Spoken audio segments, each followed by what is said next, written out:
మొన్న ఐపాక్ ఆఫీస్లో జగన్మోహన్ రెడ్డి ఇచ్చిన పర్ఫార్మెన్స్కి ఆయన చెప్పిన పిట్టకథలకి ఎవరైనా నమ్మి అంటే వైసీపీ కుక్కలు నమ్మి మళ్ళీ మా అన్నొస్తాడు మా దొన్నొస్తాడు ఇంకేముంది మేము రికార్డులు బ్రేక్ చేస్తున్నాం అని నమ్మితే అరే ఒక్కసారి మళ్ళీ గుర్తు చేస్తున్నాను 2014లో జగన్మోహన్ రెడ్డి జస్ట్ మా తండ్రి చనిపోయాడు నన్ను అన్యాయంగా జైల్లో పెట్టాడని చెప్పి ఓదార్పు యాత్రతో ప్రతి ఇంటికి వెళ్ళి నన్ను మీ బిడ్డ అనుకోండి నన్ను కాపాడండి అని చెప్పి ఆయన వాళ్ళ సిస్టరు వాళ్ళ మదరు ఇంతమంది ఇంటింటికి వెళ్ళి కొన్ని కుటుంబాలకైతే డబ్బులు కూడా ఇచ్చి ప్రతి గుమ్మంకి వెళ్ళి బొగ్గలు నిమిరి వాళ్ళకి ముద్దులు పెట్టి ఇన్ని చేస్తేనే 67 సీట్స్ ఇచ్చారు. ఇది అప్పటికి జగన్మోహన్ రెడ్డి మీద ఒక సింపతి వేవ్ ఉండి అమ్మో ఈయన మంచోడేమో అని ఎక్కడో మనసులో ఒక థాట్ ఉన్న జనాలు 67 సీట్స్ ఇచ్చారు.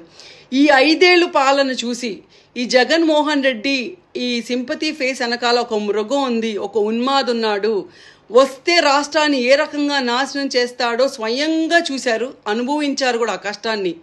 ఒకళ్ళు ఆళ్ళు వీళ్ళు అని కాకుండా చిన్న సైజ్ కార్మికుల నుంచి పెద్ద పెద్ద బిజినెస్లు చేసుకునే బిజినెస్ మ్యాన్ వరకు, కాంట్రాక్టర్స్ వరకు, రియాల్టర్స్ వరకు ప్రతి ఒక్కళ్ళు పడని కష్టం లేదు, తిట్టుకోనోడు లేడు, ఇబ్బంది పడినోడు లేరు. గుండెల మీద చేసుకొని చెప్పండి ఎంతమంది ఇబ్బంది పడ్డారో.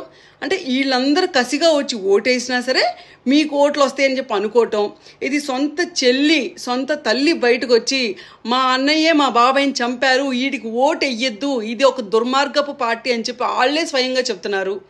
ప్రజలు అనుభవించారు మీ ఇబ్బందులన్నింటినీ.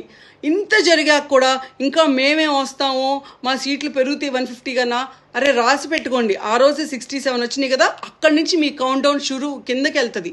సో రాసి పెట్టుకొని దేవుణ్ణి ప్రార్థించండి అన్నయ్య కనీసం ఒక 20-30 సీట్లు ఇచ్చి అసెంబ్లీలో ఉంచుకుంటే కనీసం అపోజిషన్ హోదా అయినా వచ్చింది ప్లీజ్ అని చెప్పి దేవుణ్ణి ప్రార్థించుకోండి. అండ్ అందరూ రెడీగా ఉండి, మీకున్న ఆప్షన్స్ ఒకటే, రేపు June 4 తర్వాత తిహార్కి వెళ్తారా, చెంచల్గూడకి వెళ్తారా, రాజమండ్రికి వెళ్తారా, ఈ 3 ఆప్షన్స్లో సెలెక్ట్ చేసుకొని అన్నయ్యతో పాటు వెళ్ళి అక్కడుండి అన్నయ్యకి సేవ చేసుకోండి. మీకు ఏమైనా ప్రేమ